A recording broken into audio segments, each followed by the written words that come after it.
Do you hate cold emailing as much as I do? I feel so awkward. To be honest, I feel awkward most of the time, but cold emailing makes me feel super cringe. I'm putting myself out there and giving you an opportunity to reject me. So I don't. But Laura Lopuch might have changed my mind. I recently interviewed her and her method for cold emailing that increased her business by 1,400%. I'm sharing that interview with you just in a minute. Stay tuned.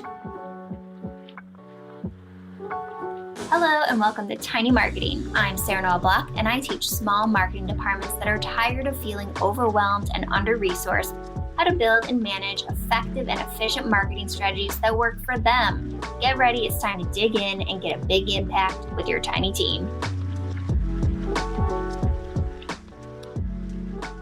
Thank you for joining me today. Can you introduce yourself to the audience? Sure. I'm Laura Lopuch. I'm a cold email and pitch expert, and I help entrepreneurs, service providers, freelancers, and consultants write and send effective cold emails that actually get them clients without the sleaze factor. What's that like? I mean, I'm pretty pumped about this topic. It's really hard to send a good cold email, and the fact that you're able to get a response from it is even better. So Yeah. I'm excited to get into this and learn your methods and probably hire you later. Now, let's get to know you better. What is your happy song? That's kind of a hard question. It kind of is like the favorite book. What's your favorite book question? Like, I can't just pick one because then everybody would feel left out. All of those book characters. I know. I can't leave like just one out in the dust. Feel like that about songs too. But I would say the one song that always gets me dancing is I Was Born by Hanson. Yes, of MMMBop fame back in the 90s when Britney Spears and NSYNC were. I loved MMMBop. Oh my goodness. Yes. I have a knew poster you were a on good my person. But yeah, Hanson's still making music, and they were one of the first bands, interesting little side fact, they were one of the first bands that like created their own indie record and started putting out records on their own. They did their own like entrepreneurship journey, started a membership way before all the rest of us were like, that's a good idea. I should do that too. Yeah. Yeah. Pretty cool. That is interesting. So they had like every podcast has a Patreon now. They were the originals. Yes, exactly. They were like the vanguards of this whole do your own thing movement, which is really cool. They started like, I'm not really sure, maybe 15 years ago, like quite a while. Well, that is, I'm going to do some Googling. I'm going to do some deep diving. Down the rabbit hole. Okay. So I'm intrigued about the 7 emails that you mentioned when we initially talked about this. So the 7 types of cold sales emails that you can send. Tell me all about them. Yeah. So the one that everybody kind of thinks of course, when you say cold email is the cold sales email, which is really, like getting a new client from a cold email. And that's like just one of 7 different types. So there's also the guest post pitch cold email, the webinar pitch cold email, the workshop cold email, the podcast cold email. Let's see, the ask an expert opinion, the ask an expert to share. And then you've got your cold sales email. So we're up to 7. And actually as a bonus, there could be an 8th, which is set up like an affiliate partnership cold pitch email with someone that you don't know. Say like, we had never met and I was like, hey, Sarah, like, I think your audience would really love, this thing that I'm doing. Would you like to set up an affiliate partnership? That could be a cold email because really I'm asking you, a stranger, to take the action that I would like you to take, which is say yes to me and not hit delete or get distracted or all those other things that you could potentially do when you're reading an email. Yeah, I get super nervous when I send a cold email. I rarely do it. So tell me, what is the magic secret sauce that makes a cold email, it doesn't turn the person off that you're emailing? That's such a good question. And it's one that everybody doesn't remember to answer. So really, it's as simple like take yourself out of your shoes because you don't actually matter in the equation. and then step out of your shoes and answer the question in your cold email reader's mind, which is what's in it for me. And it's like a natural human question. Yeah. You filter every request you get through it. I'm sure you filtered a request through that same framework today, even probably in the last like 15 minutes, I'm sure. No, you're right. I do that. Like, you want me to add your link to my blog? What's in it for me? Right. Why should I care? Right. So once you start to like approach your cold email from the viewpoint of that question and how can you answer it for your cold email reader, suddenly you don't actually really matter, to be brutally honest.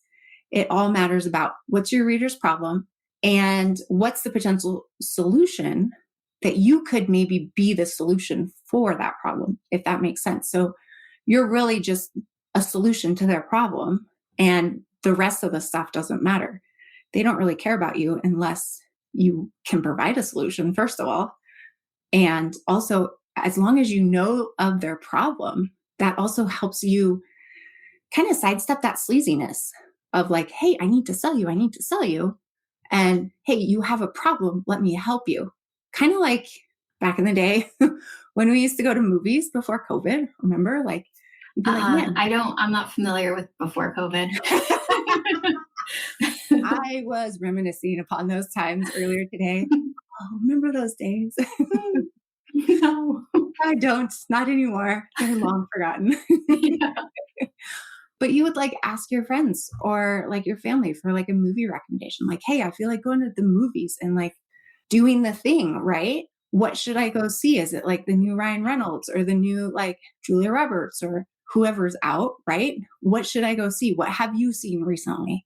So that's your problem. And then they provide a solution in terms of a movie recommendation. It's not sleazy. They're helping you solve a problem. I mean, that's marketing. Really, if you think about it, you're always trying to think of your audience's problem and how you solve it. Yeah. That actually kind of changed the way I think about cold emails, less about sales and more about marketing and solutions. I mean, if salespeople are listening right now, they're probably thinking, I provide solutions. That's my job. That's what marketing people say too. So Exactly. But at the core of it, like marketing sales, like this is probably the tip of an iceberg of a very deep conversation that we could potentially like spend days upon. But marketing is just the precursor to sales. It's like the warm up, right? Mm-hmm. And then sales is the finale. So they kind of work in tandem. So you could really think about the cold sales email as like your introduction, your marketing, and then your sales call is actually the sale. Because it's really rare that you get someone to say, yes, let me give you my credit card in reply to a cold email. They want to get on the phone with you first. Make sure you're not some weirdo living in his mom's basement, right? Nefarious things. Yeah. I mean, that makes complete sense. So the cold email is the marketing. Mm-hmm. The discovery call is the sales. Yeah. Okay, so let's dive a little bit deeper into these 7 emails. And I saw in your bio that you had, what was it, 1,200%? Was it a response rate? Oh, it was a 1,400% growth over 4 months. So basically I went from like a $200 a month client when I quit my full-time job, nothing for a couple months, during which time I was sending cold sales emails to get those one-on-one clients. Just one of those 7 types, right, that we talked about. And then at the end of 4 months, I had signed a couple different clients from cold emails, from my marketing, basically. And one of those clients would become a $20,000 client. And it just kind of skyrocketed from there. See, that's awesome. I love hearing stories like that. You started your business by doing these cold emails and it worked for you. So what type of, did you go straight to the sales email or did you start with something that would build a relationship, like a podcast email that you were mentioned earlier? Yeah, good question. So I went straight for the sales email because I had a mortgage I had to pay. Yeah. And that little voice inside my head that was like, maybe you should go find a real job. I had to shut that voice up and I had to like get paying clients quickly in the door. Yeah. So I sent cold sales emails. And then it wasn't until maybe my second year of business that I started sending those other types of cold emails, mainly guest post pitch emails. And even now, let's see, it's been like 5 or 6 years since I posted, like written those guest posts, and I'm still getting traffic from them. It's incredible. Like these residual, it's like ripples. You're right there. I didn't know that that's something that you do. I'm going to talk to you about that. But that's how I got my first client, was through guest posting. Really? People finding my articles on other publications and looking at like the author bio. Yeah. And they're like, she has a website. Go there. Oh, I want to work with her. But it was guest posts. My first 3 clients came from guest posts. So I don't have to sell you on any of the benefits. And it's amazing because they're usually, when they come to you by that point, they feel like they know you. They like the way you think. They like the way you work because they've kind of seen your brain in action in that guest post. And they want you to do that for them because they don't want to do it themselves. And it's like this perfect relationship. Yeah, they're already warm, and you've built that trust by showing them that you know what you're talking about. I mean, I've written many, many blog posts about the importance of writing blog posts for other people. I love it. Yeah, I mean, I can't speak higher of it. All my business began because of guest posting. And I know a few other people who have done the same thing. So that's interesting. I am curious, do you have a formula that you go with when you're sending a sales cold email? Yeah. So I actually use a formula for all like 7 types of cold emails, and it's called the relevancy method. Okay. That's really what those 3 months of hell where I was sending cold emails and not getting any responses at the start of my business. That's what I was kind of uncovering through those 3 months of like, what is this formula? How can I get replies? How can I maybe even get my cold email forwarded on, which has happened to me, which is a really weird feeling. That's real nice. Sending your email back and you're like, checking the list, like, did I email you? And I just forgot? Like, what's happening? Yeah. That's a good email. Yeah. So really it's the relevancy method, which is how do you make your cold email as relevant as possible to your readers' hopes, dreams, and motivations? And it's, answering that question, what's in it for me, for your reader, but digging like a little bit deeper into the psychological layers, like according to their motivations, like what's motivating them? What do they want in their job, in their business, maybe in their life? How can you help them get that problem solved? How can you be the solution? So you sent me a few different resources that I'm going to share with our audience. Did any of them have your examples? Because I'm just curious what the relevancy email template looks like. Yeah, let's see. I think I sent you the cold email toolkit. So that one is based on how to send cold sales emails to get one-on-one clients quickly. I don't think that the framework for that is in there, like the actual email, but I talk a lot about the relevancy method in there. And you do actually get to like real life emails that I've sent, just because it's so much more helpful to see the end result. Yeah. And not just like the template, like, okay, that's great. Like that's what the house looks like, but what does the actual finished house like feel like and look like and operate in the real world? And so I find it super helpful for those real life emails. Yeah, the example is exactly what I want to see. What does this relevancy template look like in real life? Yeah. So what is the best way to use cold emails?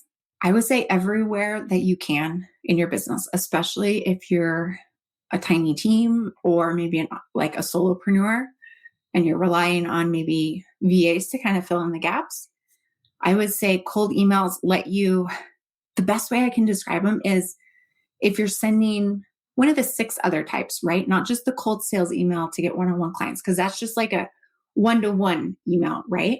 Mm-hmm. But if you're sending one of the like more partnership cold emails, like to get on a podcast or to do a webinar for someone's audience, or maybe like a full day workshop for someone's audience, those emails allow you to basically go to a lake, like you're a fisherman, go to a lake stocked with all your ideal clients, and then you just get to fish there as long as you want.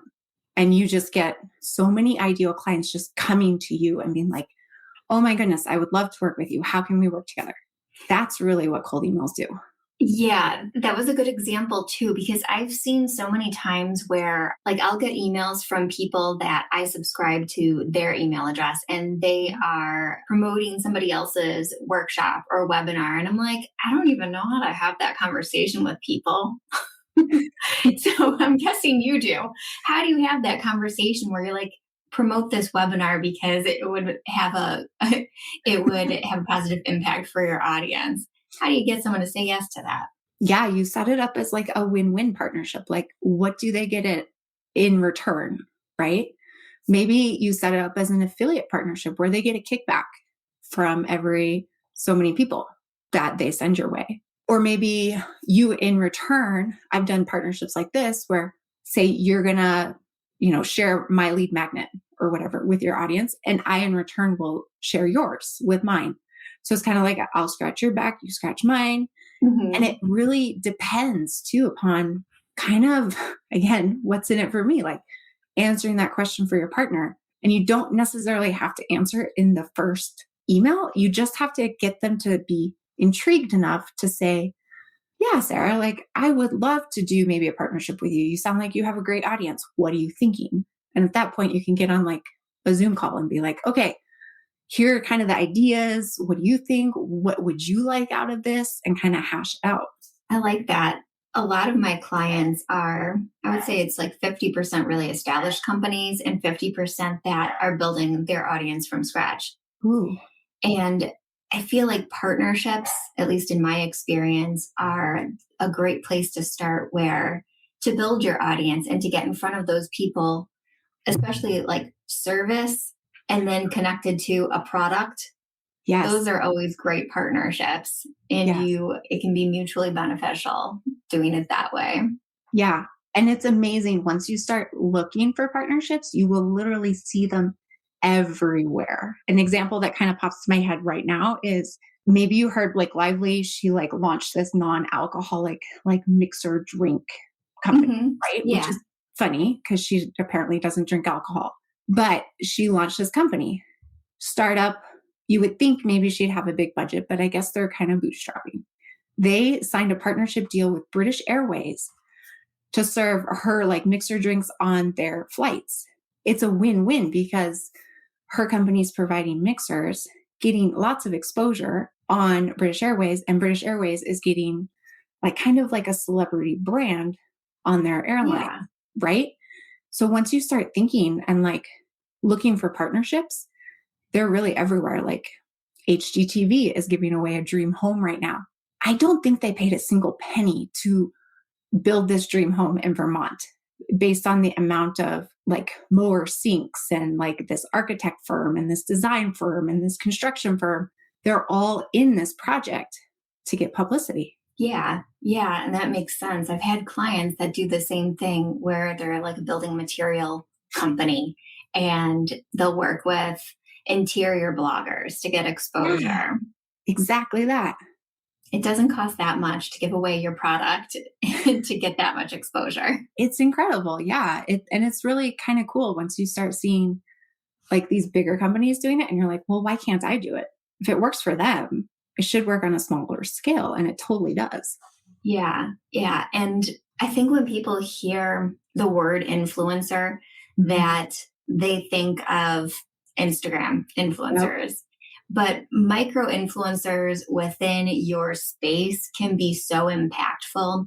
And I think that's where a lot of like the service providers come from. They're micro influencers in their space and they can work with products and influence the buying decisions there. Yes.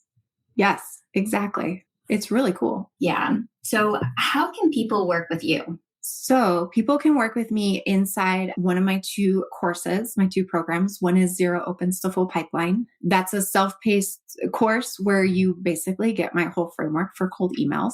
We're talking, cold sales emails, all those types of cold emails that we talked about, those 7 types. You get education and training on how to use those. Plus you get my support on like answering questions and stuff. And I don't actually outsource this to other coaches. You actually get me, which is kind of Mhm. cool. And it's the only one of the 2 ways to work with me.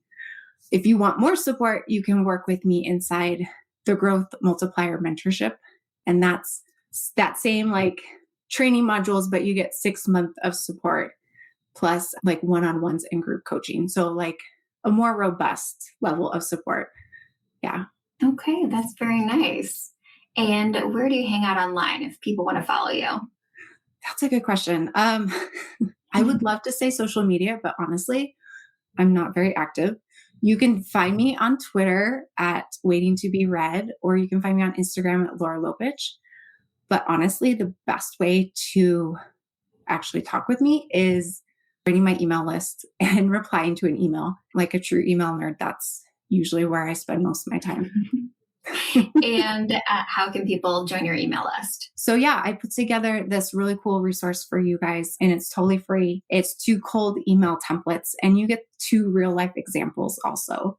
So you kind of see the template and then the finished result. And those are at lauralopuch.com/tiny marketing. And if you go sign up, get those, you'll also be added to my email list, and then open up a line of dialogue too. You'll have that avenue of conversation there too. Great. So all of these links will be available in the show notes page and in the description, so they're easy to find. And thank you so much for joining me today. Thank you so much, Sarah, for having me. I had a great time talking with you. I had fun too. Thank you for joining me today. If you enjoyed this episode, tell your friends about the Tiny Marketing Show. It's your referrals that have helped grow this show. See you next time. Hello, and thank you for joining Tiny Marketing. I help tiny marketing departments create consistent content that builds trust with their audience. Book done-for-you content marketing at sarahnoelblock.com. Don't forget to follow, rate, and review the podcast on your favorite podcast app. See you next time, friends.